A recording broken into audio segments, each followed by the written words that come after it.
টলিউডে এককালীন দাপিয়ে কাজ করেছিলেন অভিনেতা সায়ক চক্রবর্তী।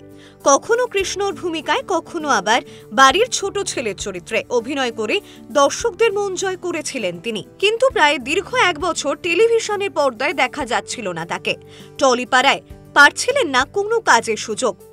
অভিনয়ের সুযোগ না পেয়ে মন দিয়েছিলেন ব্লগিংয়ে। অবশেষে কপাল খুলল অভিনেতার।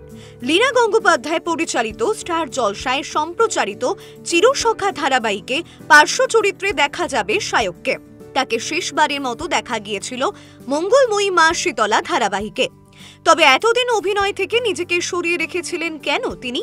মেঘায় কামব্যাক প্রসঙ্গে অভিনেতা সায়ক জানান, অনেক কলই পেয়েছিলাম, কিন্তু প্রতিদিনই শুটিং শিডিউলের সঙ্গে আমার সময় ঠিকমতো ম্যাচ করছিল না। চরিত্রগুলো খুব একটা মন পছন্দ ছিল না, সেই জন্য ব্লগটাই করছিলাম। কিন্তু কাজের যে তৃপ্তি, সেটা তো আর ব্লগ থেকে পাচ্ছিলাম না।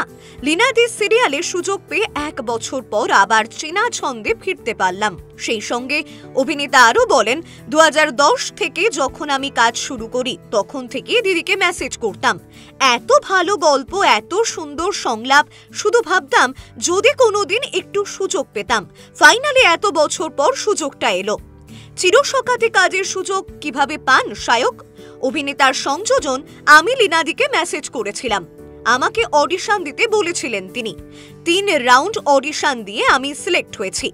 ধারাবাহিকে চরিত্র প্রসঙ্গে সায়ক জানান, সাপোর্টিং চরিত্র, তবে ভীষণই প্রমিনেন্ট। বাস্তবে আমি যেমন, চরিত্রটাও ঠিক সেই রকম। বাকিটা দর্শক দেখবে।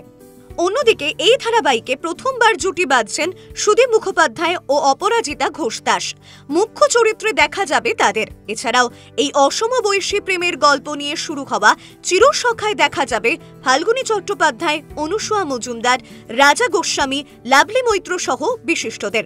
এই রকমই নতুন নতুন ভিডিও দেখার জন্য নজর রাখবেন আমাদের চ্যানেলে। পাশে থাকা বেল আইকনটি ক্লিক করতে ভুলবেন না।